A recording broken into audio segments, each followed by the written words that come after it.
You know what that sound means? That sound means it's time for a game for a movie, where we ask, are you game for a movie? I am your host, Mike Butank. I am joined by... Andre. Jill. Mitchell. Nice. Welcome, everybody. It is episode 26. It's crazy we've made it this far. Yeah. It's true. It's great. It's good to be here with you. Yes. It took us 26 episodes, but we launched a Twitter, actually. And if you'd like to follow us at Game for a Movie P1 on Twitter, there's lots of great podcasts that we're tweeting about, as well as our own, of course. Special shout out to the Insanely Dangerous Retro Pod Show. They're awesome. They talk about 80s stuff. They have been one of our number one fans because they've listened to our show about Killer Sofa and then decided to watch Killer Sofa. They did? Yes. Oh, I have to follow up on that. Yes, so they are fantastic. Also, a special shout out to my boy Adam. You guys know Adam. Do you know Adam? You don't know Adam. I know Adam, yeah. You know Adam. I do. So Adam was texting me and he was saying, thank you guys for the podcast. I was like, wait, what?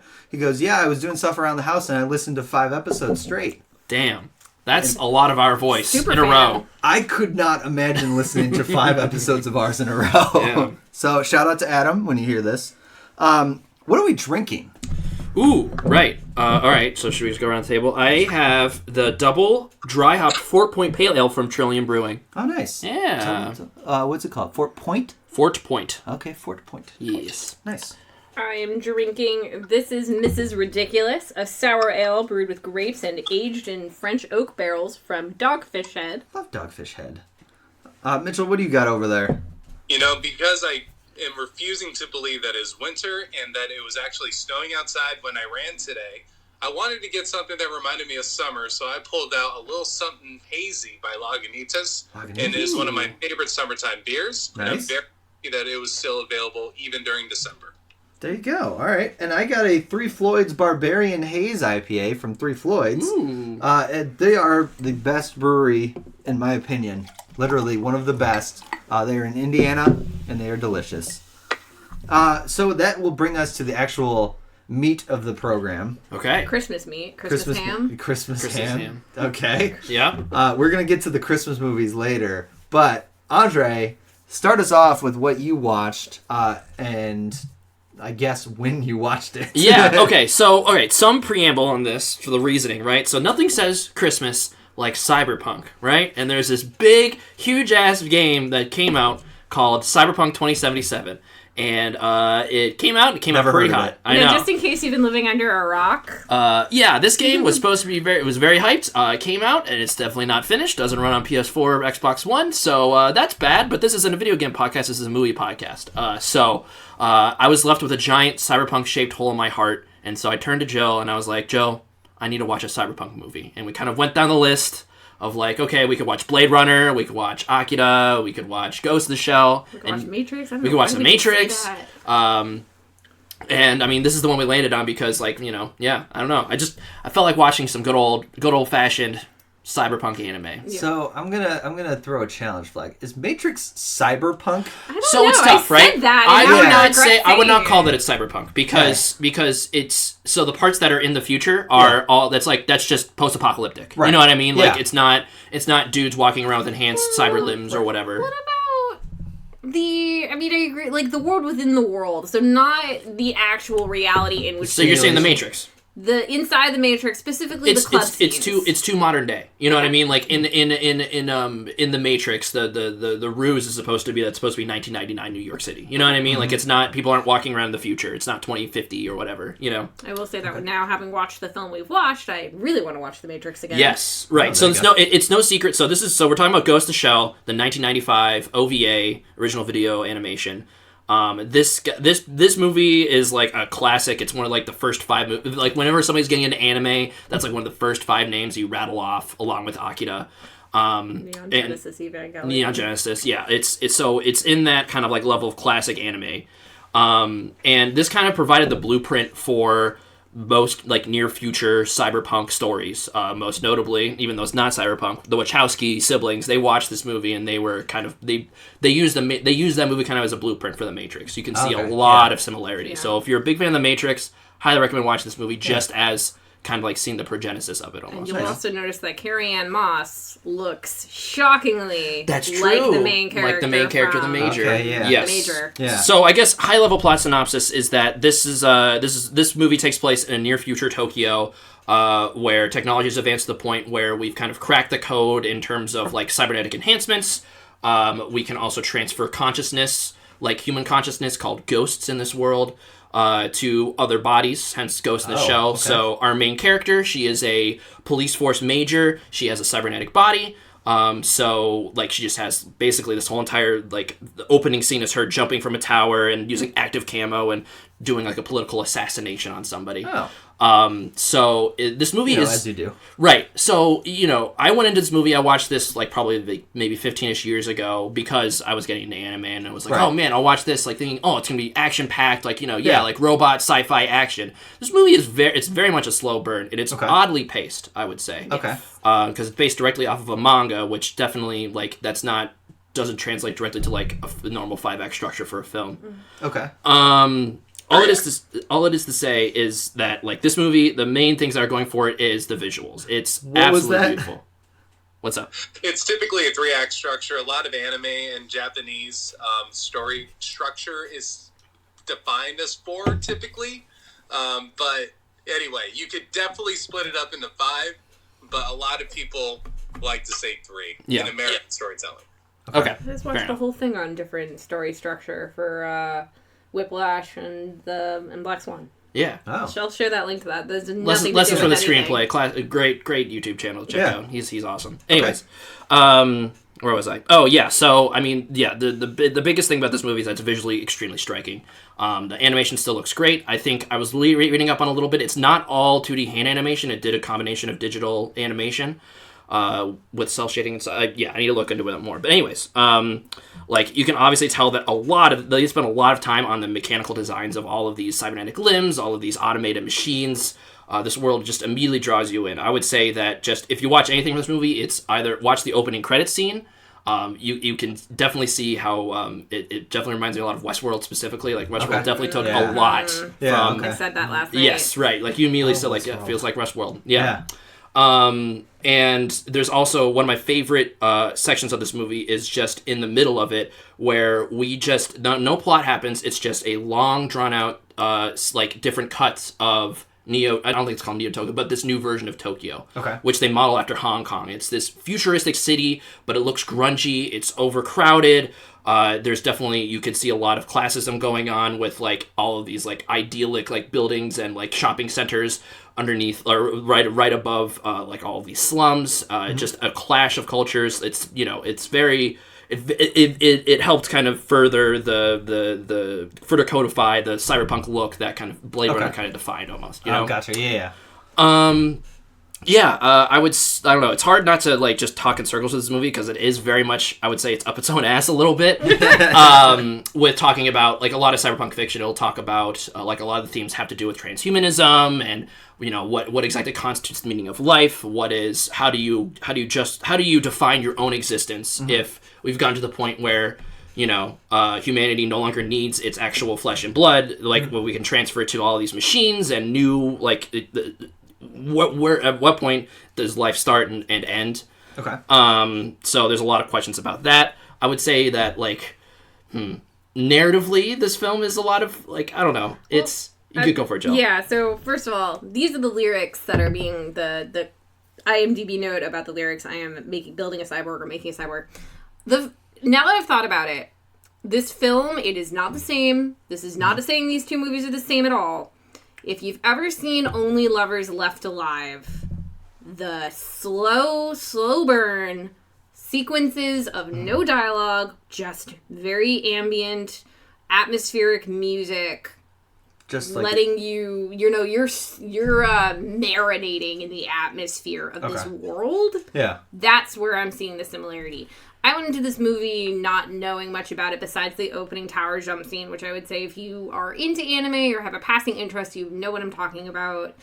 But I was expecting more gunfights, robot-on-robot action, and there is some of that. But this is a very heady think piece. It is... I guess like almost like an episode of Black Mirror. Yes. But like a more slow paced one. Like I could see, and I'm sure maybe they have even done this, them adapting the story that is discussed in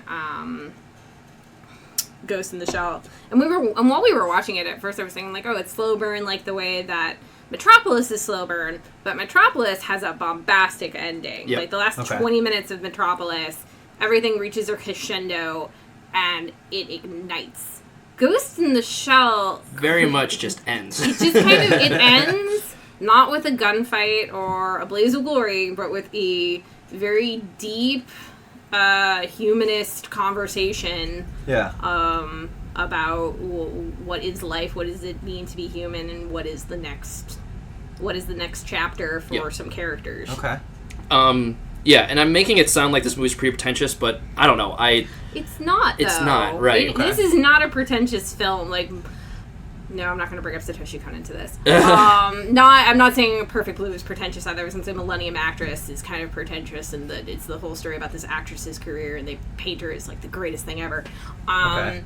This is a very humble story with larger themes. Like, if The Matrix 1 is not pretentious, while the second and third Matrix are. Yes, right. High horse. I guess that's what I'm trying to delineate, is that it does not fall into just narrative, narrative garbage, like the second two. These are not gods looking down upon man. Right, these are individuals who want I to think be that, equal I think with the man. Matrix, the second and third Matrix films are the Wachowskis trying to get to that level of headiness, but not sticking to the landing. Well, and that's like the first thing I thought of when you were talking about like narrative, that kind of stuff, was Matrix 2. The end of Matrix 2 is just exposition vomit. Right. And it's not the big explosions or whatever. It has the ending like Blade Runner. The Yes. Doves in the Rain. Yeah. Tears in the Rain scene. But that's the finale.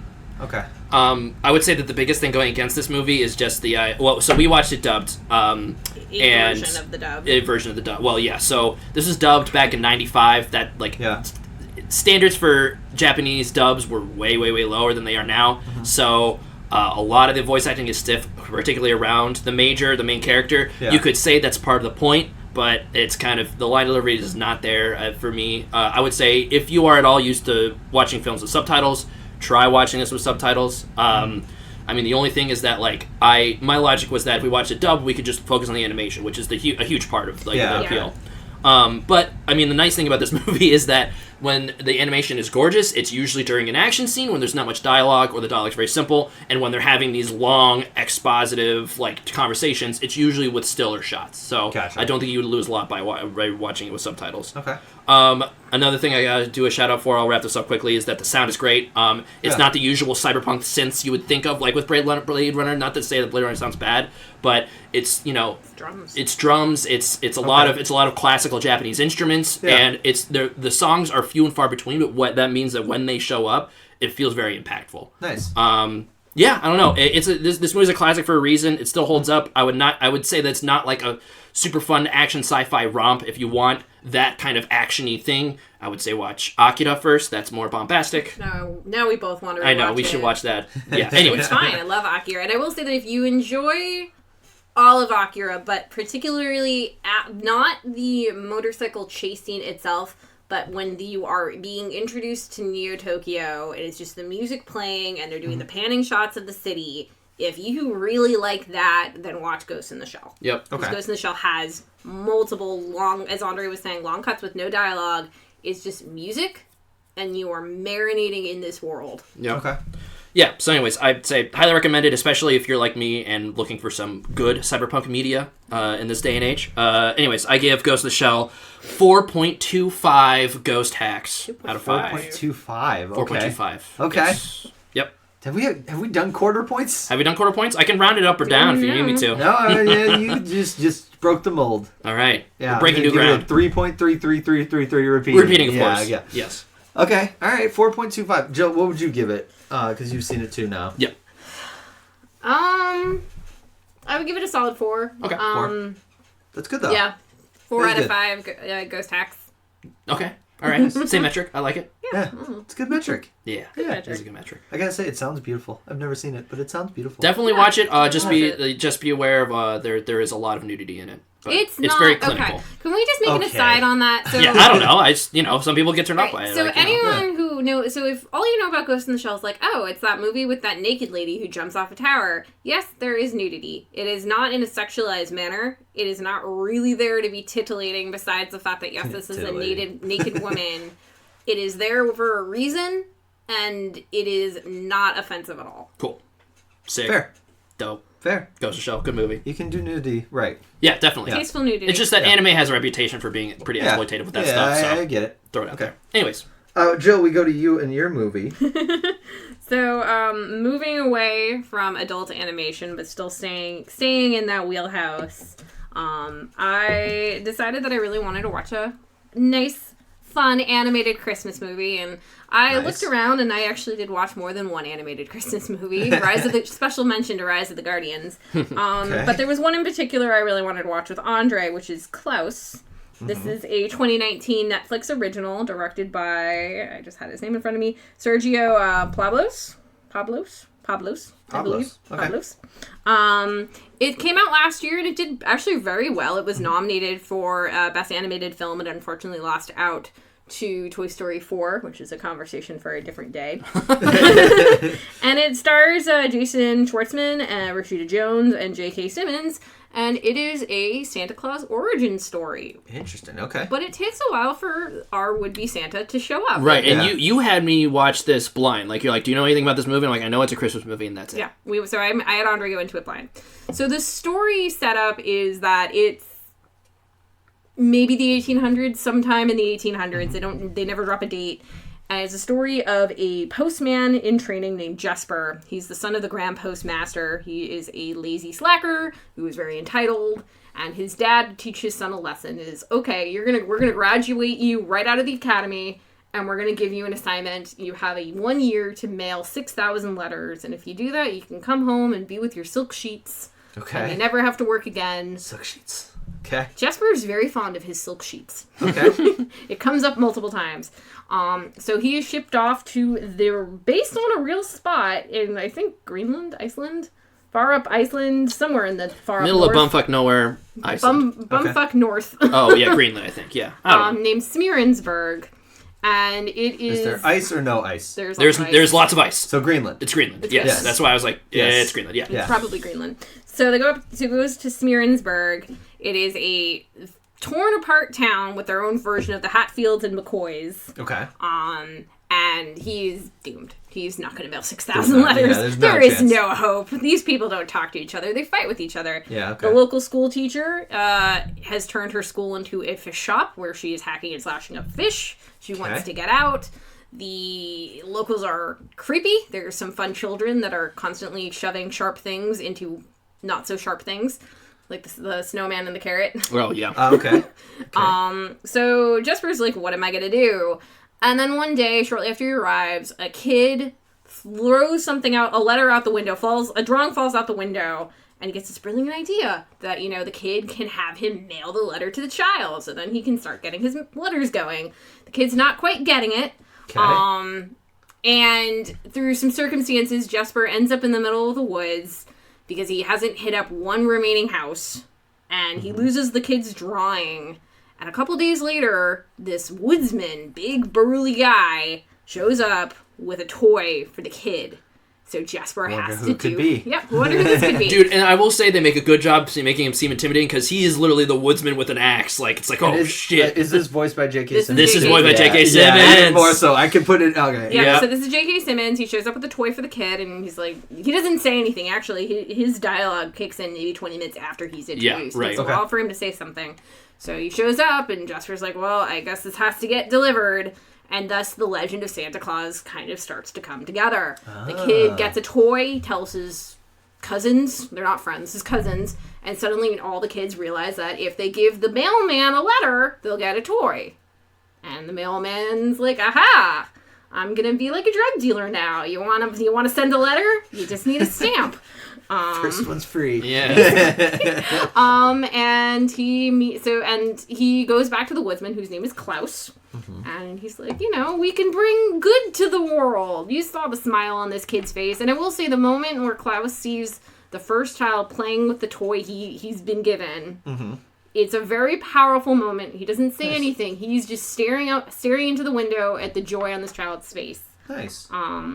And from there, Jesper starts working his way towards the 6,000 letters. He's helping Klaus get rid of all these toys that are filled in his shed. We find out later why. And along the way, he, befriends the school teacher. They meet a girl who's part of the Sami tribe. Okay. And it's just a really nice, feel-good story. Right. You watch the bond between Klaus and Jesper grow as, they kind of go through this Ponzi scheme, really, at the beginning. Yeah, effectively, it is a Ponzi scheme. Yeah. So it's funny because in January, I happened to be at Gamecraft, and it is past closing, and I'm having a conversation with the bartender that back when we could actually do this kind of stuff. Yep. And we were talking about, I mentioned that I have a podcast that I do with my friends, and we watch good movies, bad movies. She suggested this movie. Oh. She also suggested another one, but I still haven't gotten to it. Which one? Blue Ruin. Don't look anything up about it, is what I've been told. Okay. It's on Netflix. Don't look anything up about it. Just watch it. Because the synopsis apparently doesn't do a good job. But, yeah, so it's funny that you bring this up because I'm just now remembering, she suggested this movie. It's written on a note that's in my car. And it actually really is a great movie. The weakest components are the Hatfield and McCoy subplot, which really exists just to drive a wedge. They're just the villains, right? The token villains. Alone, the animation is just gorgeous. It looks nice. like a picture book. It's a wonderful line between 2D and 3D. There is some CGI components into it. Definitely. And I like the way this movie looks a lot, but it did just make me miss 2D hand animate. Like I would just love if this movie was Full done. 2D. Yes, exactly. But it looks great as is. In a vacuum, but looks great. Yeah, it is beautiful. And J.K. Simmons as Klaus delivers an amazing performance as J.K. Simmons. As the legend of Santa continues to grow and grow, he's coming out of his shell more. You find out why he was, the old cranky woodsman in the woods. You find out what the deal with the toys were. And you really see the community coming together. So the children, are getting all these presents. And then Jesper, who's the one who's actually been delivering all of this, he sees a kid wants a toy, but this kid was mean to him. So he leaves Cole behind. So that's how the story of if you're naughty, you're not going to get anything. You have to be nice. So the children start cleaning up the town and doing good deeds, and boiling it all down, it's like one act of selflessness will spark that in another, and then it's a domino effect. And that's really the thesis statement of this movie, that if you just do one good thing, it'll have ramifications onward and onward. Nice. The ending is very sad. Well, okay. In a good way. Yeah. It's somber, but in a somber ending. Yeah. Okay. It is the story of Santa Claus. He's a man, not an elf or fairy or whatever the many iterations of Santa Claus. Whatever he is, yeah. I'm going off of the life and times of Santa Claus, and I think he's sort of a demi-fairy god thing that fell into the human world. Anyway, the ending leaves you on a bittersweet note, but it's a nice, it's like a good cry. Oh, okay. Okay. It's a single tear that you're kind of nodding yeah, okay. No, it's nice. Yeah. And you get to, Are they tears or just raindrops? Tears in the rain? Drops in the rain. Yeah. These are real tears. And, Jesper also changes for the better. Everybody undergoes it's very much a feel-good movie. Change. Yeah. Okay. And, and it's not... I have to say, hats off to this movie. There is not a single poop or fart joke in it. That's true. That's a good point. I would say that there's some licensed music choices that were a little odd. There's 2 song drops that are just very random that kind of Which ones? What? I forget, but no, but I should go on. Stuck with you. No, it was just when he was doing the montage of him trying to sell letters. God, to kids. what was that song? Yeah, it was just present day pop songs, and I'm like, what?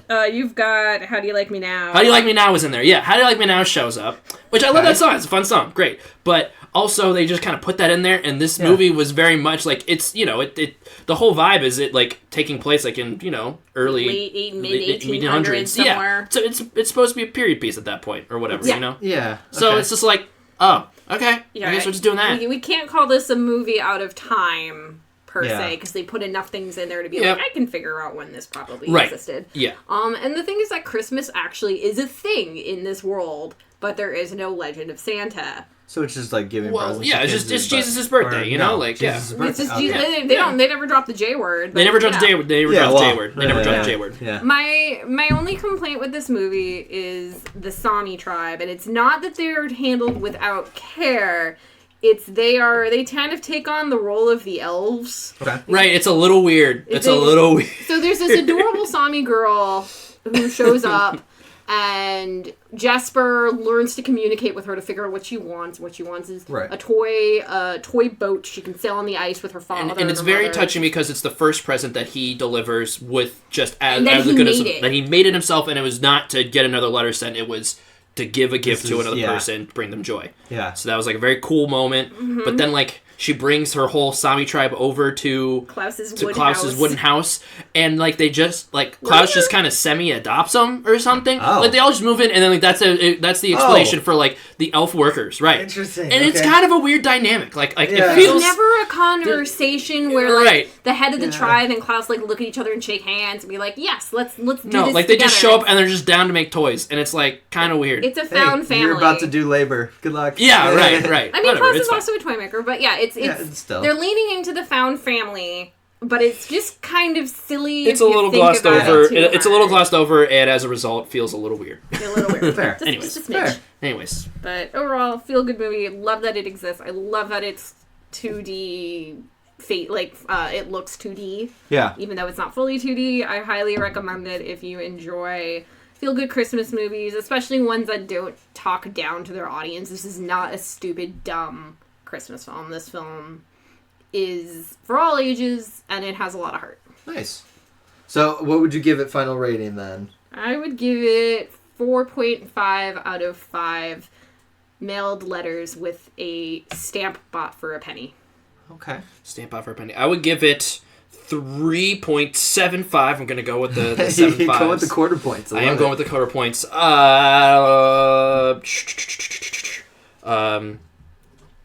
Woodsman axes out of 5. That's my metric. Not birdhouses. What's that? Not the birdhouses. Not birdhouses. No, that's a good one metric though too. Yeah. Anyways, yeah. Klaus, good Christmas flick. Mitchell, that brings us to you over there. What did you watch, and how did you feel about it? All right. So, truth be told, this had been a very long week for me. We're in the middle of launching a show, so I've been very busy at work. And then yesterday, I moved Kelly from Brooklyn to, middle of Buttfuck, Connecticut. Still great news! Yay! Congrats on that. So, exciting stuff in the personal life story. So, truth be told, all I watched this week was rewatching scenes of Mank, Instagram, and TikTok. That is the 3 media consumptions that I've been doing this week. Okay. So, for movies, I'm actually going all the way back to August, where I watched one of the best movies of all time. Ooh. Just kidding. It's one of my favorite documentaries of the year. Okay. It is called Boys State, and it is an A24 movie that came out through Apple TV over the summer. So not a lot of people have seen it yet. Apple TV, I think, has quietly curated quite a list of really, really, really good content. Yeah. At the end of the day, it's not The Mandalorian. It's not anything like that. So not a lot of people have it yet. But I would recommend this movie in particular. So Boys State is a documentary that took place back in 2018. It premiered at Sundance this year. And I believe it took the top prize for documentaries. Nice. Yeah, I mean, it's a fantastic watch. It is about a thing that happens every single summer in every single state. This one in particular in Texas. Now, Boys State as a program is an event where thousands of people between their junior and senior years of high school go to their state's capital and basically conduct themselves for one entire week as a mock government. They do everything from drafting legislation. They have a group of people who volunteer to be the political reporters. Okay. And then at the very end of the week, it builds up to the moment where everyone collectively decides who gets to be governor. So you have this huge election at the end of the week. It happens in California. It happens all across the U.S. But the reason why the documentary filmmakers chose Texas, specifically in 2018, was because the year before, the Texas Boys State of 2017 made headlines because their group of thousands of Texas boys decided for Texas to secede from the Union. And they decided, you know what, like if that is in a way a glimpse into the future of politics in this country, let's go down there and try to grab it, for the entire week and see what we can find out. Wow. And what's so interesting about Boys State as an actual organization, there are so many folks who have gone on to have outstanding careers in politics or media otherwise, who have done this program. And it's so crazy that I haven't heard about it before. The guy who immediately comes to mind is Cory Booker. Wow. Yeah, okay. Yeah. Heard of him. So basically, the documentary follows, I think, 3 different boys specifically who identify with different politics. Texas is a state that is slowly growing more purple. And you could definitely see that in this film. Yeah. So they basically have a guy who is very much a beat red Republican, lists Ben Shapiro and Ronald Reagan as his idols, and he is the strategist on what would end up being the conservative party in this particular boys state. Okay. And then on the other side, you have this amazingly charismatic figure he's a kid. But he comes from, his family immigrated to the U.S. Relatively recently. Okay. He is very much an Obama-era Democrat in terms of his worldview. And then that side of the camp is built around him, and more so based on his charisma, which is crazy to think about because, this is a 16, 17-year-old kid. Right. How is his magnetism even realized at that point? But somehow it really is. And it feels very authentic, especially in this whirlwind summer camp environment where everyone becomes everyone's best friends in such a short amount of time. So that is basically your 2-pronged race. And then you have all these great side characters who are building towards this election for winning the governorship. That's ultimately what it comes down to.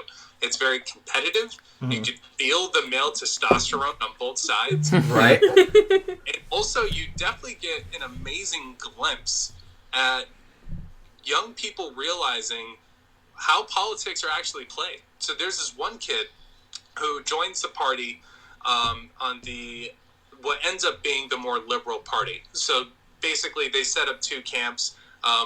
They're not Democrats or Republicans. They have different names. And then over the course of the week, they identify what their politics are, what their platforms are. There's one kid who is more of the customary politician, I would say, like good-looking politician. He's a high school quarterback, great hair. He already has his boys around him, so he has a group. And he was basically running on platforms and ideas, not because he believed in them, but because he thought that would tap into that particular party. Okay. And that he would get the nomination to run as governor. And over time, over the course of 2 days, he realized, oh, wait, that's not true. Because the kid who was charismatic and had this authentic story ends up winning. And winning the nomination, I should say. Yeah. And it is such a great look at a kid who's realizing, oh, my goodness, there's only so much you could placate. There's only so much that you could actually, put out there as, that as real when it's actually not. You have to give people more credit. And a lot of the confessional interviews that are done throughout this documentary are just so eye-opening and crazy. Anyway, so it all builds up to the election, which is such an emotional moment for both the kids who ran. And I absolutely loved it. I absolutely loved it. Do I identify with any of the, or I should say half of the politics in it? Absolutely not. I think some of the stuff was pretty sickening to say, like, oh, wow, this is really what some people believe. But over the course of the movie, you realize how smart and talented all these kids are. All these kids. I don't want to spoil the ending or anything, but basically the strategy of politics ends up being the thing that wins the day. In a very poignant moment, you realize, okay, this is in a very small microcosm how politics plays out in DC as well. And I guess that's kind of the point in Boys State. Right. So this is an airtight movie, an hour 40 minutes. It's edited very well. The documentarians, when they were doing their pre-interviews to essentially cast who of the kids they wanted to follow in particular, did such a phenomenal job of not only picking incredibly smart kids, also knowing that these were kids who are going to end up playing a huge role. Because again, there are thousands of people who attend this thing. Who knows? Yeah, you could easily just blend into the background, right, and just go through the motions of the experience and put it on your high school resume for college. But they chose kids that were going to do something, and it was so much fun to watch. Nice. So it is called Boys State. It is currently on Apple TV. I'm not sure if there's another way to rent it. And it is produced by, A24. So let me get my pretentious card in there. Always. Yeah, and it is by far one of the best movies that I've seen this year. Nice. Great. I'll have to check it out. That sounds awesome. I looked up a synopsis before we started talking about it because I had never heard of it, and it really sounded interesting. It was an interesting plot. So what would you give it then out of 5? Yeah, I'm going to go 4.5 out of 5 governors for this one. Okay. Really, because what it comes down to is this. I wish, because, I majored in poli-sci in college. At that era for me, I would have been tripping over myself to try and get to Boys State, California. Yeah. But then I, continued to think about it. And I'm like, these kids were so much smarter than I am. Like, I couldn't hold myself in conversation with any of these guys. Anyway, very impressed by it. Also, there is a girls' state for those wondering. I would argue that Boys State, because of how testosterone-driven and how competitive these dudes, and honestly how dumb they end up being in a lot of cases, makes for a more entertaining movie where I'm looking at my sisters who are both very politically active despite not being of voting age yet. They are so by the rules and by quorum and stuff. I'm like, wow, that's how Girls' State would work out. It would just be orderly. There would be very minimal drama. They would pass bills that actually probably could get passed in real life. Oh, there would be drama. You just wouldn't see it. It would be subterfuge. Exactly. They maybe wouldn't be so open with the documentarians. But, 4.5 out of 5 governors. Highly recommend Boys State. Yeah, I need to check this out. Yeah, I want to check that out. It's kind of reassuring knowing that at the end of it, it was it was still the politician's game. It wasn't like you can be a young upstart with no political anything and ride in on your bandwagon with your horns blasting. Yeah, I don't know. Music you didn't license. I feel like there's also it sounds like there's also some cynicism to that. You know what I mean? If you just to play the game, whether you believe in what you're saying or not. Yeah, and I mean that's politics. You say what depending on the type of politician you are, you're gonna either say what you really feel, or you're gonna say what your party aligns with and throw in your own charisma. Or hey, if you don't have charisma, you can literally be a hand puppet. Yeah, and I think the kids gravitated towards authenticity, which is great. But then what ends up winning the governorship, it is a complete campaign game. It's never the best politics that wins; it's the best campaign. And the kids of the party who realized this early on were the ones who end up winning, which I think is pretty telling and very true to real life politics. Interesting. Okay. It's a very interesting movie. We're going to go to a not so interesting movie. Bring it back but to I'm Christmas, interested in hearing about it. We're bringing it back to Christmas. The challenge was Yahtzee. I lost by 3 points. 3 points. Yeah, Mitchell, who technically was not here, so we all took turns rolling for you. We rolled in his absence, game. and you were killing it, dude. I crushed it. I am so. I gotta thank Claire. She didn't Claire didn't even roll for you. It was us rotating each turn. It was a shared. Literally, so my turn when I gotta thank the collective Yahtzee gods for shining. That's true. Yes, the Literally- Yahtzee god smiled upon you. Yeah. Literally my turn when I was trying for Yahtzee because that's one of the few things I had left. I got close. I got 4 out of 5 and was just like, okay, I'm not going to get it. And then I rolled for you because it was my turn to roll for you. And I'm like, you're going to get Yahtzee. Second roll, Yahtzee. Knew it was going to happen. Extra points for getting Yahtzee, like, under 3 rolls? Is that a thing or no? No. If not, I would have crushed that because I got Yahtzee on my second roll. Yeah. And it was Because I feel like fantastic. that should be a thing. If you get Yahtzee on the first roll, that should be like... Automatic win. Done. Point. You caught the Says snitch. the winner. Yeah, exactly. You caught the snitch. I don't know. But all right, so we digress. So I lost. I had to see a movie. We decided that we would pick Christmas movies. So you guys voted. We put it on our Twitter account again Thanks at Game for a Movie voting. P1. Thanks for voting. Yes, exactly. We also put it on our Instagram at Game for a Movie Podcast. You can follow us wherever. Yeah. All the platforms.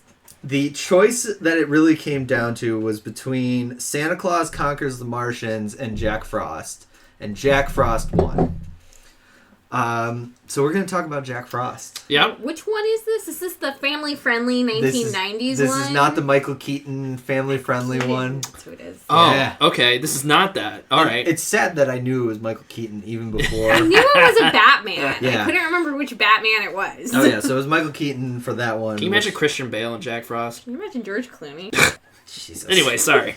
This one is the horror movie Jack Frost. Ooh. Jack Frost is an infamous serial killer that has been caught by the sheriff that you learn later. And he is about to go get executed. But the execution place is obviously far away. And it is, what was the town name? Shoot, this I was was... gonna say, what state does this take place It's in Canada. Do they have the death penalty there? Is this factually correct? Maybe not. But it was a pun on a famous Canada city that was snow something. Snowdowa? Snowronto? Snowronto? No, sorry. Is that Snowcouver? Lebronto? Sorry. Snowcouver? No, I don't think. But I can't remember which Snow town. Tree Hall. It might have been Snow Trial.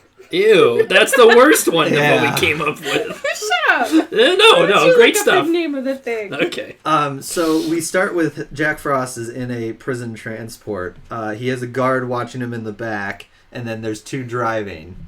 And it's obviously snowing because it's Snow Toronto.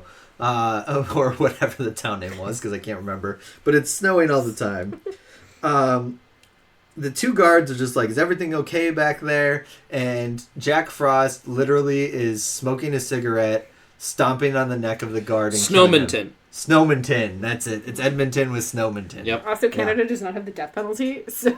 Well, maybe he was being... It's a life sentence then. I don't know. No, it says state execution It says right state here. execution, Yeah, okay. I have the synopsis. All right. Well, so he's about to get executed. All of a sudden, the vehicle crashes, and it runs into a truck that starts shooting this goo at Jack Frost. Goo. Yes, goo. Or like liquid or Like goo. what color goo? Like Ecto Kool-Aid? Yeah, right. It's like bright white goo. Oh, that's the worst color you could have picked. Christmas. Okay. Well, his body starts like melting, That's what you do. but he becomes part of the snow. Oh, it's like Sandman from Spider-Man. Okay, got it. Yes. Oh, but there's more. There's so much more. So essentially the prison transport, the 2 cops now get murdered and they're just like investigating. And the sheriff becomes the main character. You hadn't met him yet. You didn't know what happened.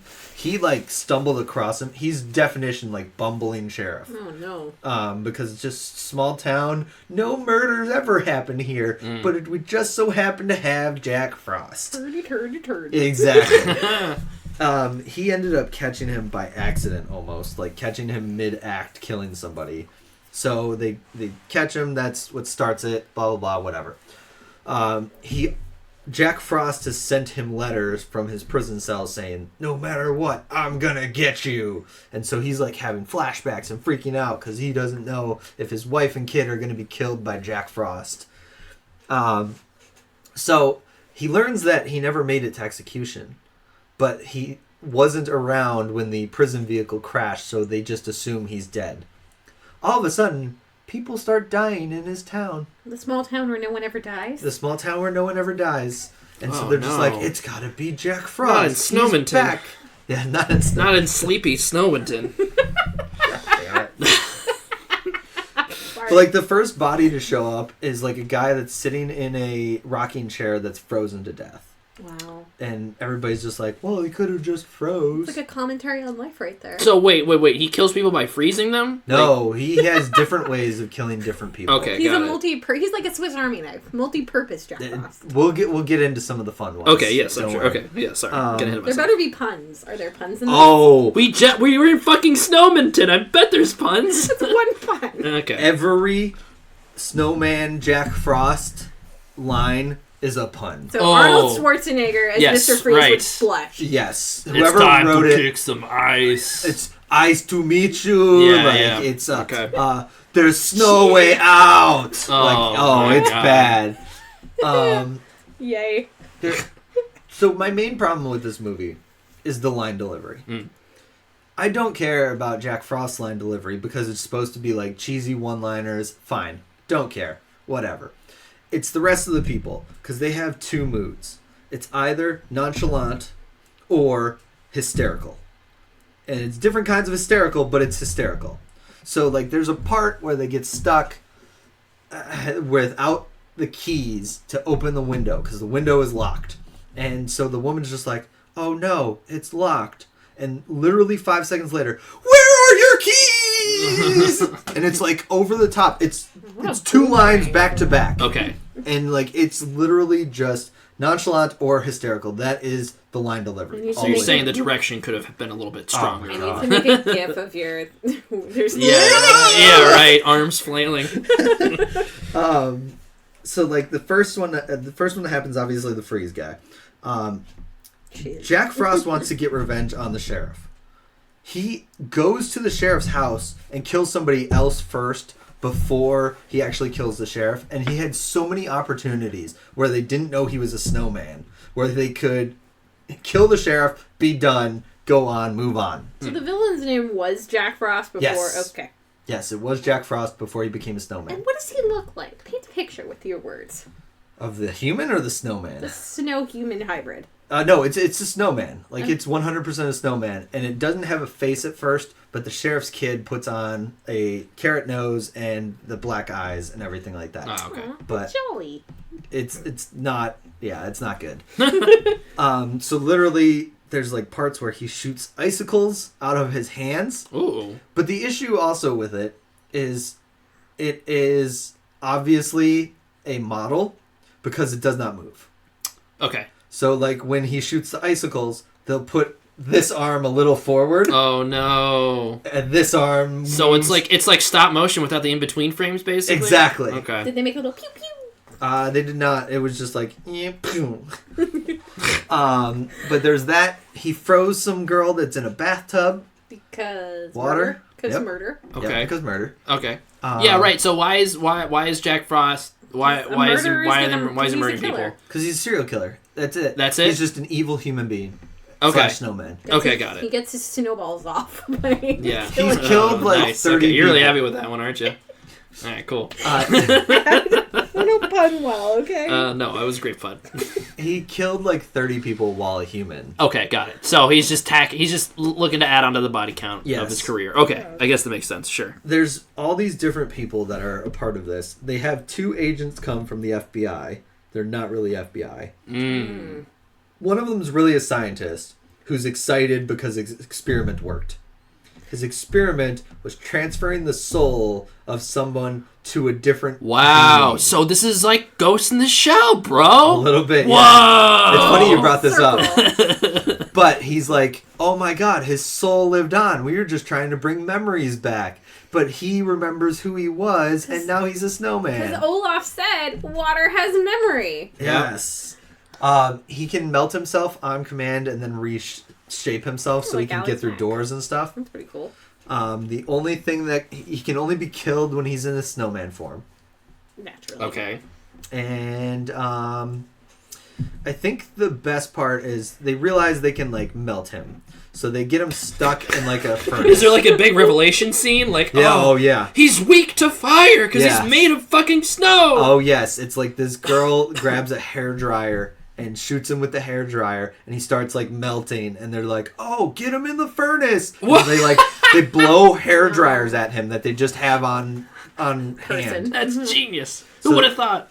They burn him into the furnace. Okay. So they're like, "Yes, day is saved." Very hocus pocus, but I like it. But the FBI agents are just like, "I don't know, it doesn't feel safe."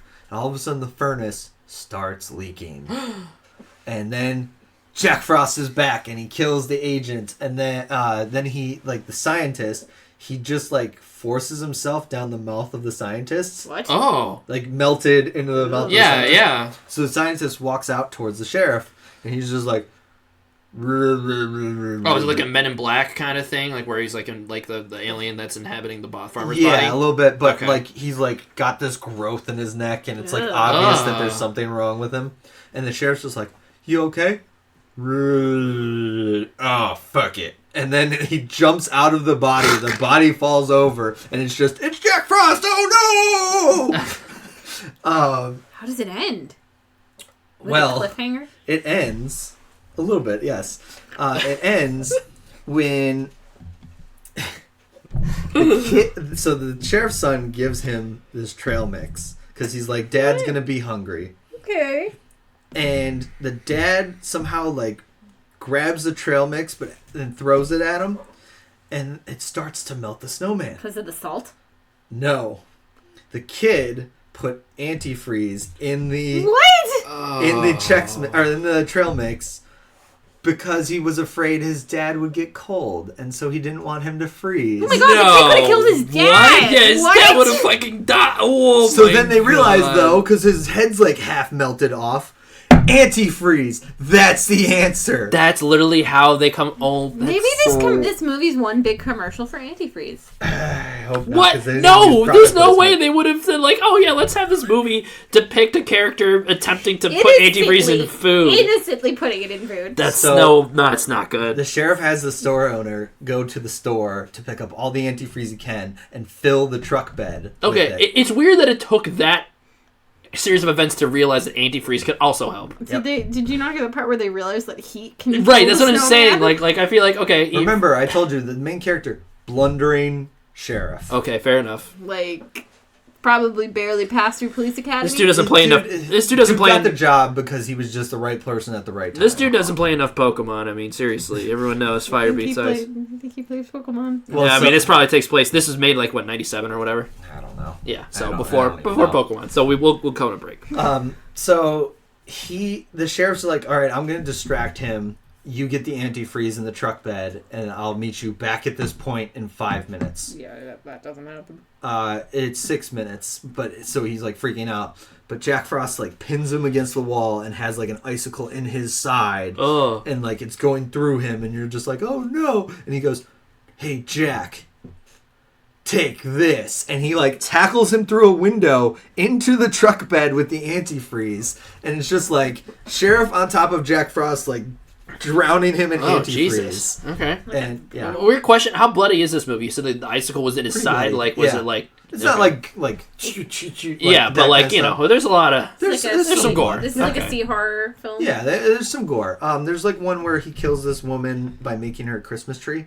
So he like wraps her in lights and garland, stabs the star in her head, Oh my. and then smashes her head against ornaments. So like the ornaments are like stuck in her face. Jesus. That's actually pretty brutal. Okay. Yeah, it's brutal. It's a rated R movie. Creative fatality. Okay, so it is rated. Okay, Yeah, I guess that's yeah, the it question. is rated R. I guarantee it just because of the amount of times they say fuck. Right. But that being said, like there's gruesome murders too. So they save the day with antifreeze, and then all of a sudden they're like filling the antifreeze back in bottles, and you see like there's one that's like a glass, and so you see all of a sudden something starts to like form into a snowball, and you're like, oh no, the end? Question mark. But it's antifreeze. How can it form? We don't know. Right. Well, Wow. actually, we do know. There's a Jack Frost 2. No. Oh, So no. naturally, you need to complete the journey. No, I do not. I do not at all. I'm so happy you watched this movie. Yeah, Not. right. I've heard of it. I've never sat down to watch it. The amount of because- time I laughed at this movie versus like just actually listening to what they're saying. Yeah. There's a guy and a girl that are like teenagers that are like looking to get frisky, and they decide to go into the sheriff's house, and that's why they get murdered, because Jack Frost is obviously at the sheriff's house. Yep. So yeah, it's terrible. Okay, but is it- honestly, the way you've is it described it, I feel like I fun could trash? get... Yeah, right. I feel like I could get very drunk and watch this and have a good time. I think you could watch it drunk off your ass. Okay. I think you could, but you need to be drunk off your ass. I was pretty sober, and Gotcha. so it's just You didn't feel that extra warmth of joy that a little Right. booze could have brought to the party. yeah. And like the scene where they're wondering about the keys, they're in the jail cell, and they're like they have aerosol cans going to try to make it hot in there. And so, like, the sheriff realizes his keys are left in the door on the other side of the hallway that's leaking water. Obviously, Jack Frost is coming in. They need to get to the window on this side, so he has to go back in. So he, like, puts the shirt over his face, and it's like... and then he finally gets there, and Jack Frost, like, grabs him through it. But he still gets the keys somehow, and, yeah. It's rough. So, are you happy that you watched this and not some of the other options that were... No, I think I would have had more fun with Santa Claus Conquers the Martians. Especially since at least It's definitely quite a title. At least that has like a fun little tidbit about it's the first media to use Mrs. Claus. That's pretty cool. Yeah. So like that would have been fun. But I give it half a snowman out of 5. Yeah. Sounds like it could have conveyed its themes about the edges and definition of human consciousness just a little bit better. Exactly. You know? Yeah. But it brings me to the other bad media I watched this week, which you surprise. guys don't know about. I have a surprise little extra review because I watched 2 bad movies this week. Oh. I watched the 15-minute mini movie, A Recipe for Seduction. Oh, God. Yes! The KFC Christmas movie. Damn it! Good? Oh, it was terrible. Damn it, Colonel Sanders. If you don't know about this movie, it was a 15-minute mini movie on Lifetime that was about Harlan Sanders getting it on. With his chicken. No, with a woman. Oh, my. It was a Jesus. It was like a melodramatic love story where like this woman is engaged to this guy, and obviously he's a douchebag, and Harlan Sanders just became the new chef at their house, and it's played by Mario Lopez, which is awful. Also, I don't know if his name is Harlan or Harlind because different characters say it differently. D is either silent or not. The fiance wants to like keep the woman, but she's like falling in love with the cook, and he's like, I've got this secret recipe that will save our souls, and blah blah blah. Like, I've got this secret recipe that will pay for the rest of our days. And it's obviously like store-bought chicken on the table that's like KFC chicken.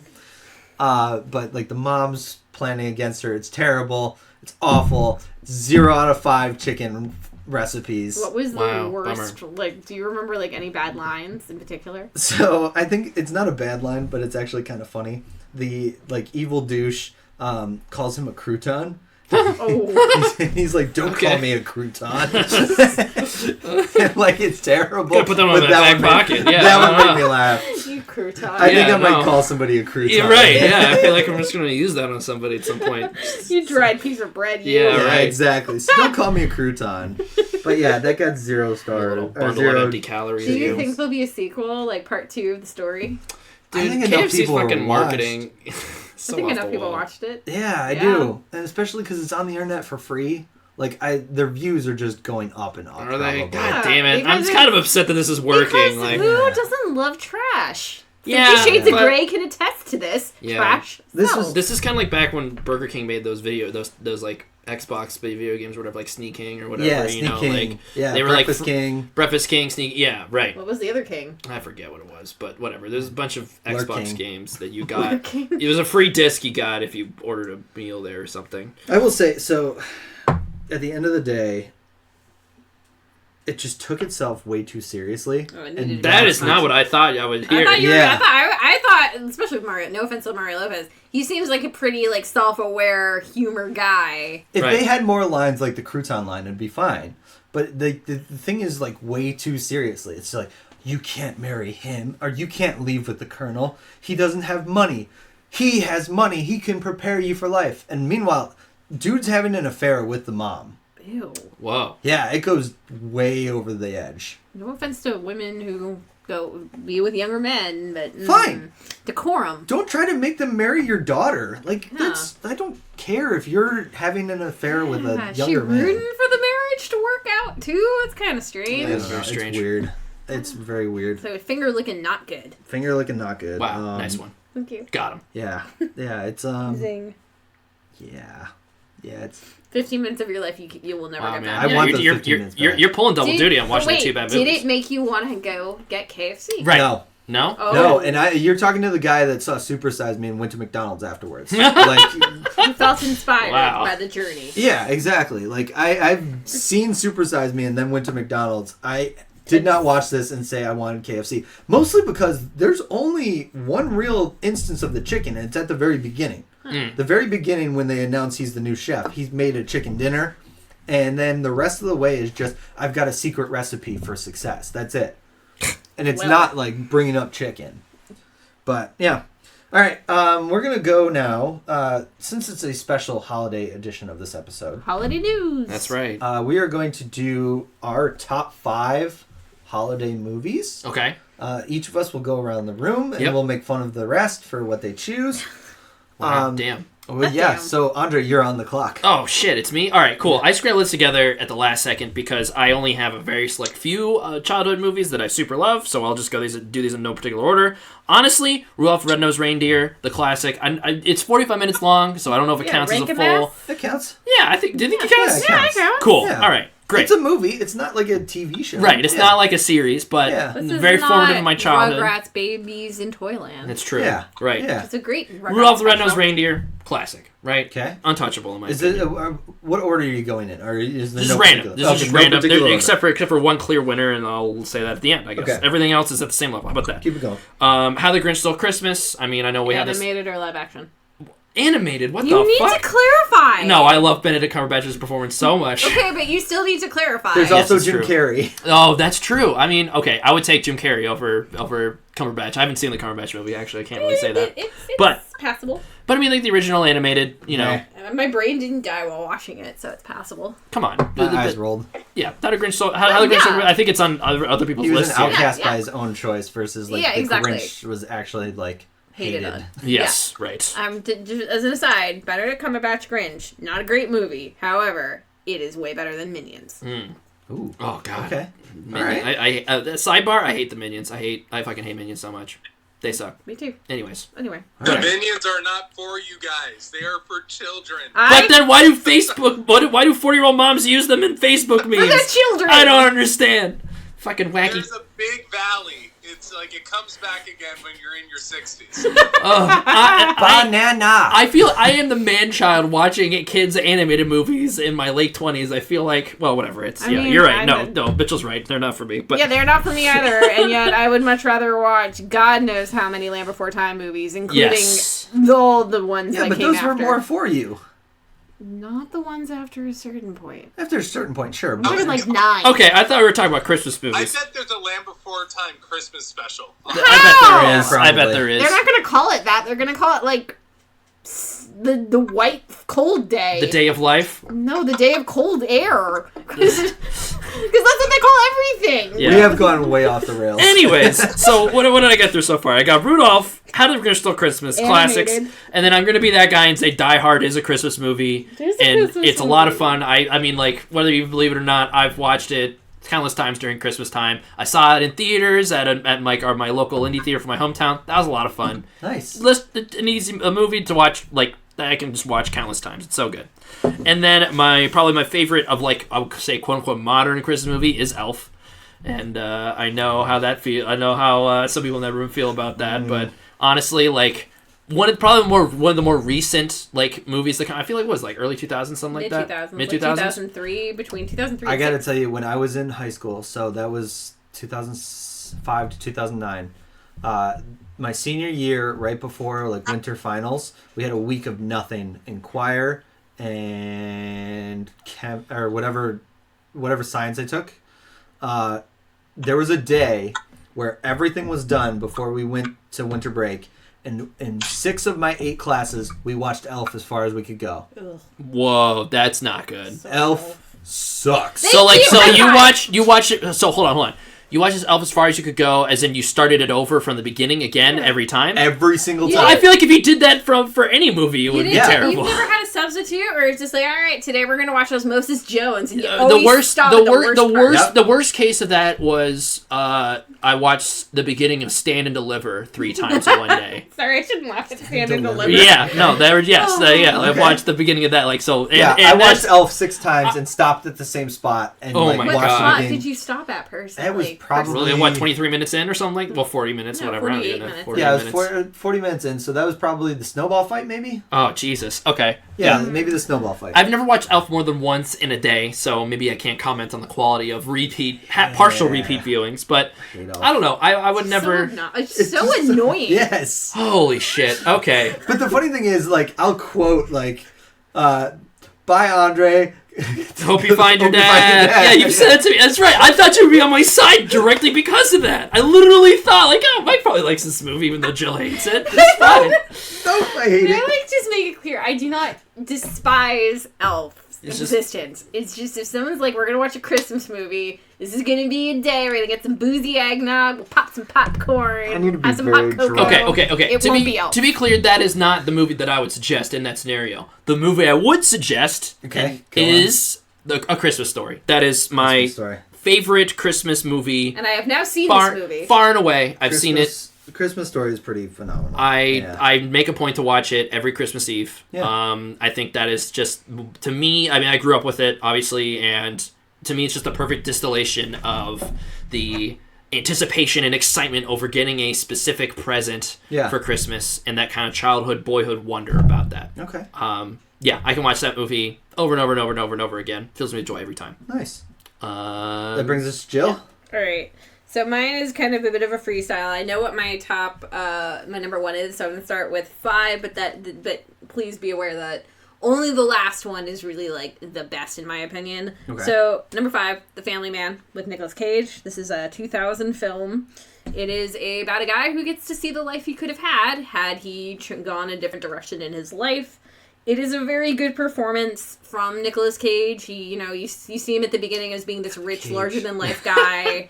He sings opera because he can. And then Is it actually Nicolas Cage singing? Yeah. I believe it. Okay. Cool. Okay. I'm on board. Good for him. So he goes around his very wealthy apartment in New York singing opera and is friends with all the rich people. And then he stops off at, I think, a CVS. There's a guy who's trying to rob the place. And Nicolas Cage offers him money instead. And the guy is like, I'm going to grant you a wish of some kind. And the next morning, Nicolas Cage wakes up in New Jersey, married to, I cannot remember her name, Tia Leone's character. And they have, like, a 4-year-old daughter, an infant son. Nicolas Cage is not a wealthy stocks person. I can't remember what it is.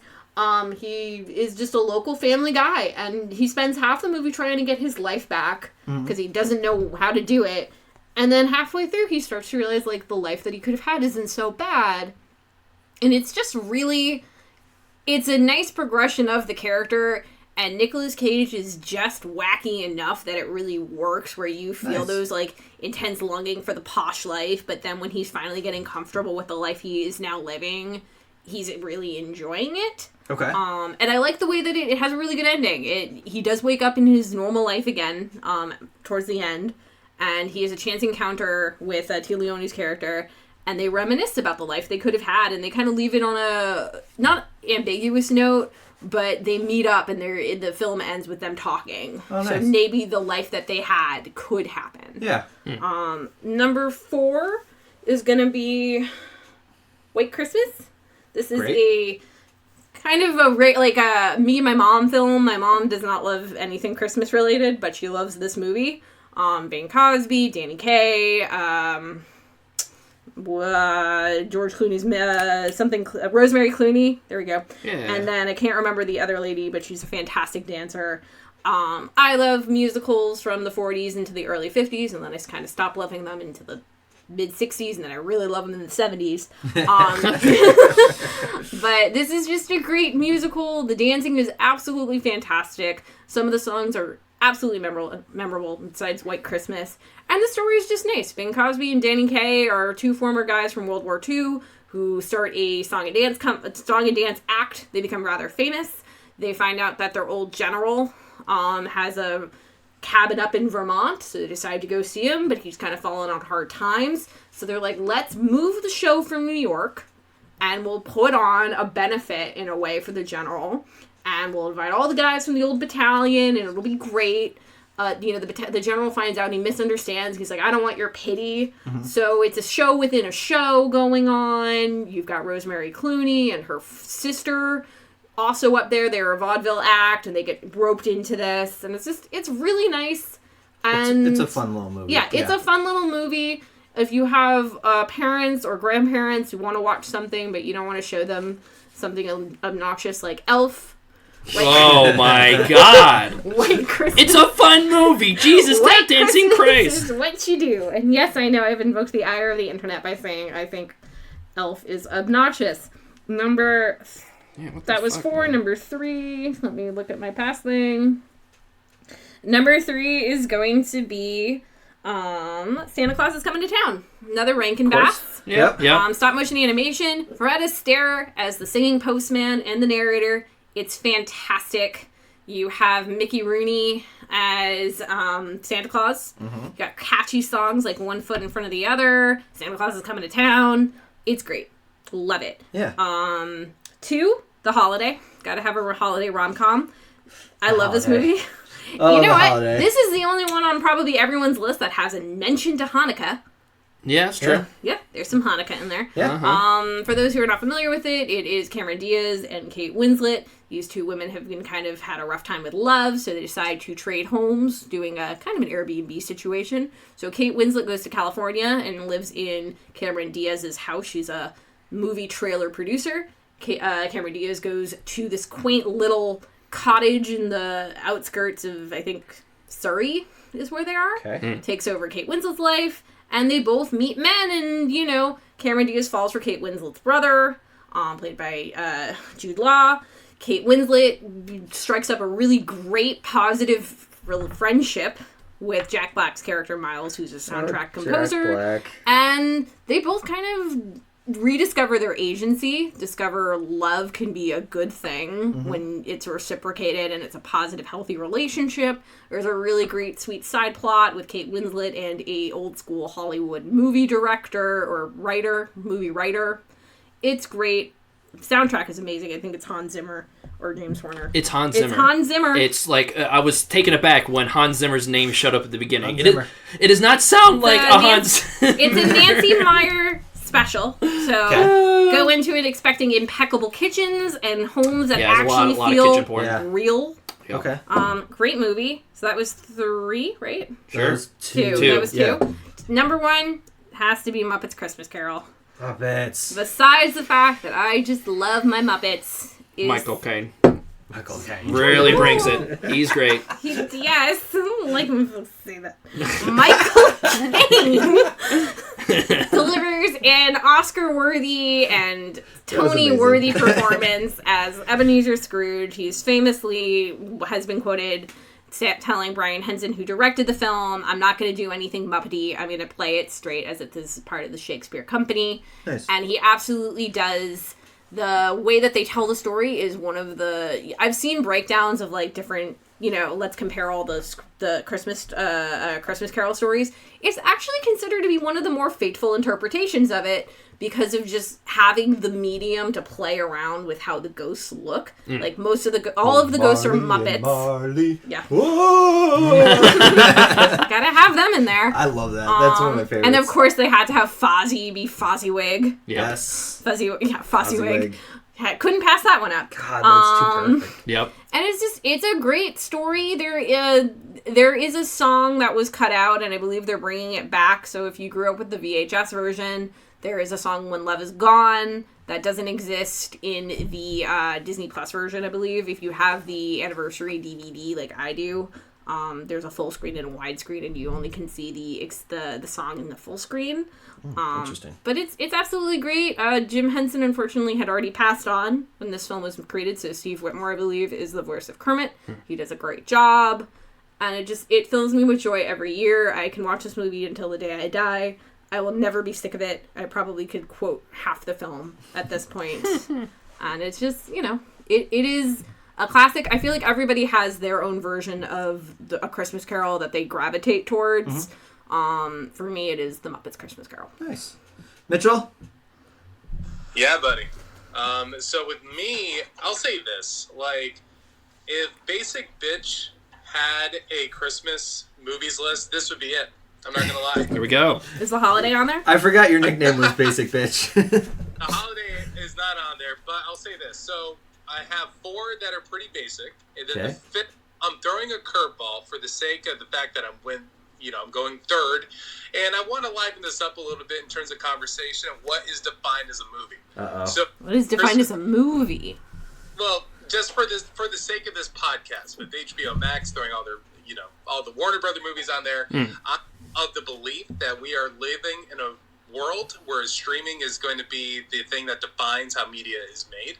And then, therefore, movies as we know them today are going to go away. There's a whole conversation about how technology has dictated the length of movies and the ways that film has been produced and made for years. That is a completely different topic. But for now, here's my Christmas list. Christmas Vacation, by far and away number 1, okay? Everything else could be in whatever order. Christmas Vacation is my all-time favorite Christmas movie. Griswold. That's that National Lampoon's one, correct? Yes. It is the National Lampoon's Christmas Vacation. It hurts me when you say that. I had to say it for the audience. No, you didn't have to say it for the audience. The audience has seen it. You haven't. Oh, you haven't? Yeah, we should fix that. You're right. That's true. I'll say this. This is, I think, not only the best vacation movie, it might be the best Chevy Chase movie. It might be the best Chevy Chase project, even including his SNL days. Wow. Yeah, I'm going to say it. But, for someone from, who's born in the 90s, and I didn't see this, obviously, in theaters when it initially came out. Right. But this is the movie that I have seen probably the most of any Christmas movie ever. I pop it in every December, and I probably end up watching it at least 5 times before Christmas is here. So it is very much my cup of cocoa, wrapped around a blanket kind of movie, just enjoying it. Yeah. I have seen Animal House. That's my National Lampoon's property. That's a good one, but yeah. Yes. Not a Christmas movie, but a great movie at that, for sure. And I'll say this, as a caveat for the rest of this list and how it's going to go, and Christmas Vacation definitely sets the tone here. But for me, I went about this list choosing things that I thought reminded me of Christmas and, movies that I legitimately watched during the Christmas season. And specifically watching those movies when I was a kid. Because ultimately, my Christmas memories are all about when I was a kid. Anytime I was past maybe 16, there wasn't any memorable, oh my God, I got that gift or whatever. Kind of like what we get in Christmas Story, right? With the Red Ryder BB action. Yeah. I should know this whole thing, but yes, the rifle. For me, that speaks a huge amount as to how I remember and take in Christmas as a feeling and as a holiday. So keep that in mind as I'm going through the rest of this list. So Christmas Vacation's number 1. Again, these are not in order. The second thing I'm going to mention is A Christmas Story, just like Andre. Hell yeah. I think it's TNT or TBS. They have it on repeat as soon as Christmas Eve starts, I believe. And it's a 24-hour Christmas Story marathon. This specifically ties into me and my dad. Me and him love this movie. We will watch it nonstop. My stepmom, Kim, hates it. And I get it. I get why you hate it. The rah-rah-rah-rah-rah at the end pisses me off to this day. Yeah. But overall, Andre, I think you nailed it when you said it kind of speaks to the feeling of what it's like as a kid, knowing that Christmas is coming and there's that one gift that you can't wait to unwrap. And that is, in a lot of ways, kind of brings that warm feeling about the entire season together, And then How the Grinch Stole Christmas, the original. See, he clarified. Yep. No shade to the Jim Carrey movie, because I actually think it's pretty good. I'm not going to lie. I think it's pretty good, and the way it elaborates on the greater Grinch story, I think is pretty fun. And then I've never seen the Benedict Cumberbatch one, so I can't comment on that. And then another one, Jill's favorite, Elf. It's one of those movies for me, and I get it. It's not everyone's cup of tea, especially when it comes to Christmas movies. But I'll say this, I think this is the movie where I was a kid and I had witnessed what would end up being like in the Christmas canon when it first premiered. You know what I mean? Right. No, that's like definitely like all of my top 5. That's the only one that I watched in theaters when it came out. Right. So. Exactly, and that's the only one in this list for me as well, where I had that experience, and RIP to the movie-going experience, maybe. Ouch. I definitely hold a special spot for that in my heart as well. So Elf, I absolutely love. Here's my curveball, okay? Ready. I had gone through this list, and granted, I did this right before you put on the podcast.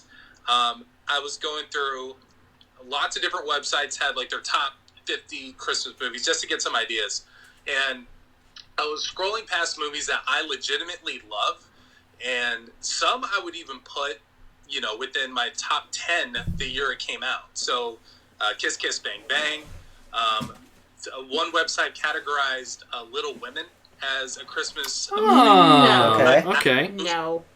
Yeah, All Little season. Women as a movie was probably number 2 to Parasite for me last year, Mm-hmm. maybe number 3. And I don't consider it a Christmas movie. Like, I just don't engage with it in that way. And same thing with Kiss Kiss Bang Bang. Same thing with Die Hard, even though it's set during Christmas and all that. We're in a fight. My childhood, it doesn't make me think of Christmas in that way. Fair enough. So, everything has been movies at this point. I'm breaking the rules here, and I am picking Hey Arnold. Arnold's Christmas from season. Oh my God! Yeah. All right, this is 20th episode, and granted, every episode, like if you were to watch Hey Arnold, there's 2 episodes per viewing. Yeah. So this is really the 10th. Wow, this is really only like wow. Okay, I thought this was like a well matured Hey Arnold episode. Like I figured it was This like is third or first fourth or season. second season. It's Wild. early days. Okay, man. Yeah, this is from the first season. This is their first crack at a Christmas That's episode. crazy. Yeah. Okay. 1997. And for those who don't know, Arnold lives in a boarding house with a variety of people with all different backgrounds. And this particular episode, and it may be the first one that centers around Mr. Nguyen. I think it is. The Vietnamese immigrant. And for the first time in this series, we actually get a background as to how he got to the boarding house and the life and the family that he left behind in Vietnam. And what's crazy is, in his background, he was actually in Vietnam during the Vietnam War. And there was a point where he had lived was being evacuated, and U.S. soldiers were coming in, and Mr. Nguyen had a daughter. And fearful for her life, he handed his daughter to a U.S. soldier and helicoptered her away, hopefully to a better life in America. That was his hope. And ever since he immigrated to the States, he had never seen her since. He had only seen her as a kid. Like, I'm talking like 2 years old, maybe. And that is where the episode starts. And just to put this in further context, in the boarding house, they were doing a Secret Santa in this episode. And Arnold drew Mr. Nguyen. And he wanted to actually get something sentimental and very personal to him for this Christmas gift. So he wanted, so he sat down, talked with him, not asking directly what you want for Christmas, just basically trying to learn more about him. Right. We this story, and Arnold and his best friend Gerald, who has the greatest hairdo in all of cartoons, That's very true. go out and try to find Mr. Nguyen's daughter. And then you get this subplot about Helga and trying to get some Boots. really high-end boots. Yeah, anyway. Both of those storylines come together at the end in a nice, poignant way. And That's all I'm going to leave. I'm going to leave it at that. I'm not sure where we can watch Hey Arnold these days, but I'm sure it Maybe is on somewhere in this universe, if not on Project Free TV. The- Sure Yeah. I have to say, Nickelodeon in the late 90s, early 2000s really went, whenever they had their Christmas specials, they were always really, really good. There was Olive the Other Reindeer, which was based on a book that had Drew Barrymore as a dog who mishears Santa. When he says, like, Olive the Other Reindeer, she hears Olive. There's the Hey Arnold one. Yeah. There's multiple Rugrats, because which stand out for me because Tommy, his mom, Dee Dee, is Jewish. So there's a Rugrats Christmas special, Rugrats Hanukkah special. SpongeBob had a few really good Christmas ones. No, I mean, so funny enough, this episode that Mitchell was talking about, like, they came up, like, I think, like, the Nickelodeon's Facebook page has been putting up old clips of Hey Arnold, like, on this day in '96, like, we found out, you know, like we like, Hey Arnold did this or whatever, and the clip from that episode, like, especially the flashback to the intro of, like, the Vietnam scenes, like, I saw that, and then it super cuts to the end of the episode, which I guess I won't spoil, but I was like, wow, this show, super emotional. Like, I did not know what I had when I was a little, like, I guess I was probably 3 when this episode came out, so I watched it on reruns, but, I remember when it aired. I was less than 10, you know, and it's like, man, like, this very super touching story, so I think that's an excellent pick. Yeah, no, hats off to you. I would have, like, I should have pressed you a bit more on, like, parameters of movies. Rules are meant to be broken. They are meant to be broken, and I will say that there are a lot of good TV specials out there, either that are normal length episodes, or maybe they're, you know, a little extra. Can we go back to the rules? I never have rules. Like, as much as we're talking about it, like, I come up with an idea and just say, hey, do I look like an idiot if I suggest this? And then you guys are like, yeah, let's do this. And then you go, okay, so what are the rules? Fuck, I know. Literally, the rules are meant to be broken. So I think that's a great pick, Mitchell. I really do. What else you got? You got one more, I think, right? No, so that was it. So okay. Just recap, I had Christmas Vacation, How the Grinch Stole Christmas, the original, Elf, A Christmas Story, and then Arnold's Christmas season 1, episode 20 of the Hey Arnold TV series. Still wild that that's the first season. Crazy. Yeah. Amazing. What a good show. I'm now, like, looking up other Christmas ones, because I think Tiny Toons also had a really good Christmas special. Oh, yeah, Tiny Toons was Jill, one that I was thinking about picking was In Excelsis Deo from West Wing. In Excelsis Deo. Oh, I watched that episode, right? Yes, that's also a very good Christmas TV episode. So we cannot talk about it because Andre has not gotten there. My personal favorite West Wing Christmas episode is Noel, which... Yeah, Noel's brilliant as well. And special shout out to the one with Toby's father in later seasons with the Whiffin' Poofs. Yeah, I will say, having watched In Excess Dio, is that Dio. Yeah, that great episode. Yeah, great, and for a first, great episode of TV. Another good, like, this is just the first season, and wow. Damn. Well, I have nothing poignant. Mine's like all goofy. We're my top 5, and I will go in order from 5 to 1 because 1 is the most Christmas. Okay. Number 5, I had Polar Express. Like the Zemeckis film? Yeah, like the Zemeckis film. Okay. I actually really enjoyed that one. A lot of people don't like, but I know. I enjoy that one. Okay. It made me feel like reminiscent of childhood. Like it's that nostalgia feeling. Sure. Yeah, it's got Mandark in it. It does have Mandark. Yes. Yeah. Sorry. Number 4 was Charlie Brown Christmas. Okay. Classic. Who doesn't love it? Who doesn't? And then number 3 is going to be a little bit of a spoiler for the rest of my list, probably. Number 3 is Die Hard 2. Yeah. What's so good about Die Hard 2? Because it has the guy from NYPD Blue, and it's funny watching him and Bruce Willis go after each other. What? It does. So I can't believe... So are you... Go for it. I've ever envisioned, or like had in my mind's eye, the image of the guy from NYPD Blue since I was like maybe 10 years old. So I really want to thank you for bringing back, like, wow, the power of memory. I know exactly who you're talking about. He was the guy for NYPD Blue. I never watched NYPD Blue, so I have no idea who this person is. If you saw a commercial for NYPD Blue, even if you never watched the show, you watched a preview of the next episode, you know the guy. He's Danny DeVito before Danny DeVito. Oh, okay. So if I type in NYPD... predates him. Danny DeVito predates him. Danny DeVito predates and postdates him. And what's this man's name, this great man of NYPD Blue? You tell me, I'll remember it. Blue, his first name NYPD. Yes, exactly. Last name, please. Is it David Caruso?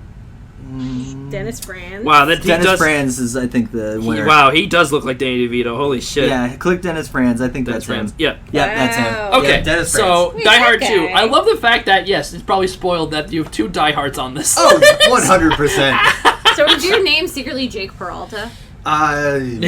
I relate a lot to Jake Peralta. Number 2 is Christmas Vacation. Okay. Chicago classic. Clark Griswold is amazing. The best character, I think, Chevy Chase. I'm with you on that. I think it's the best character Chevy Chase has ever done. Is Clark Griswold, and that goes for all the vacation movies, but especially Christmas Vacation. National Lampoon's Vacation is close to Christmas Vacation, but Christmas Vacation takes the cake. Okay. And Christmas Vacation 2 is a pile of shit. I didn't even realize there was a second one. Yeah, it's Randy Quaid is the main character. Oh. Just to give you an idea of how The drop in quality. yes, the drop in quality. And like Randy Quaid is in Christmas Vacation 1 as cousin Eddie. And Eddie. yeah, shitter's full. That if you know that line, that is Cousin Eddie. That's like one of the most quotable lines that me and my dad have with each other. 100%. I do the "Let there be light" whenever I light the Christmas tree. Let there be light. Is that where the cat dying comes from? Yeah, because there's a cat. He's not dead, but he's in a box. Yes. And supposed to be presented as a Christmas gift. Yes. They didn't put any holes in the box. And this is a series that's known, like in Yeah, Christmas yeah. Vacation, or in regular Vacation, they killed the grandma. Like, it is dark humor. Dark humor. Oh, I got We should watch it. So you haven't seen it? No. We should I watch it. got one thing. Yeah. Randy Quaid, by the way, Randy Quaid, yes?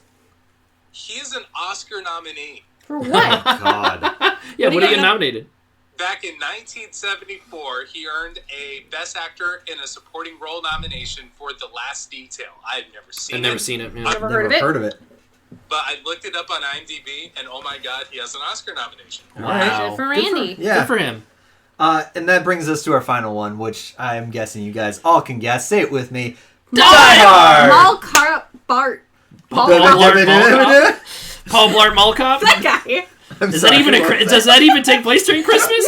Sorry, unaccompanied I Myers. think 2 is during 2 is? Christmas. Okay, great. So Second Paul Mall Blart Cop. 2. Oh, there's Paul Blart too. Yeah. Yes. Why Oh, can't I mean- remember his name? Paul Blart. Mall Paul Cop. Blart. Mall Cop. Not his favorite. Paul Mall Cop Blart. Sorry. I Die just- Hard. I wanted Die to throw Hard. a wrench in. Die Hard is a Christmas movie. It will always be a Christmas movie. It is the Christmas movie that gets me in the holiday spirit. Nothing better. Nothing brings Christmas joy like watching Hans Gruber fall off the Nakatomi Plaza. That's right. There's nothing. And he Nothing didn't- better. Do you have a good drinking game for this? There is a drinking game out there. I have not taken part, but I would be pretty in board. I was exposed to the Christmas Story last year with the Christmas Story drinking game. Nice. Yeah. And Yeah. it is deadly. No, it'll get you. Yeah. It'll get you sloshed. The Die Hard one that I know of probably would do some damage. I would say particularly the reason why I'm particularly fond of Die Hard as a Christmas movie is because, and I think I mentioned it briefly, but I watched it at the indie theater in my hometown for Christmas, and that's that's probably why seeing it in theaters, seeing Hans Gruber fall off the Nakatomi Tower Plaza just so in on the silver screen, something to behold. Yeah. In Christmas time, no less. It's phenomenal. It literally might be one of my favorite movies ever, let alone Christmas movie. But yeah, Die Hard. It's got to take the spot. It just has to. Classic. If it doesn't, then I'm there's something seriously wrong with me. If the Terminator calls and asks what my favorite Christmas movie is, and I say anything besides Die Hard, I am dead. I think we can all agree on an honorable mention to The Nightmare Before Christmas. Yes, I wasn't sure where to categorize that. Nope. It's hard for me because I always see I always see it as a Halloween movie. Movies. It's It's not a both movie. It's a Halloween movie. It's a Christmas and Halloween movie. To me, I mean, again, it's because Kingdom Hearts, it's all in Halloween Town, so I feel like Halloween. Some of it. No.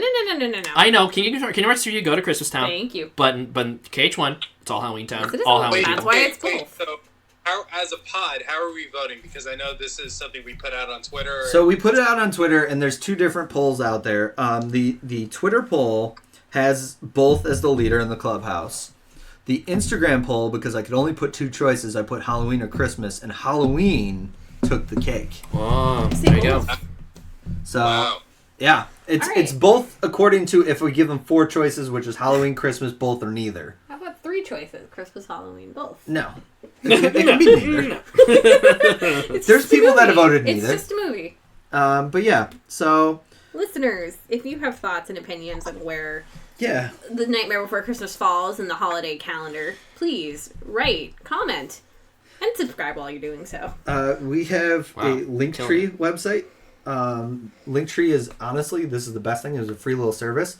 If you go to our Linktree, it gives you every link available. So it's like Apple Podcasts, Spotify, Twitter, Facebook. Like, you can find us. All of us, everywhere you can find us in one spot. Exactly. Okay. It's got Castbox, Luminary, Podchasers. It's literally everything. And just give us a listen. Give us a comment on our Facebook, Twitter, whatever, Instagram.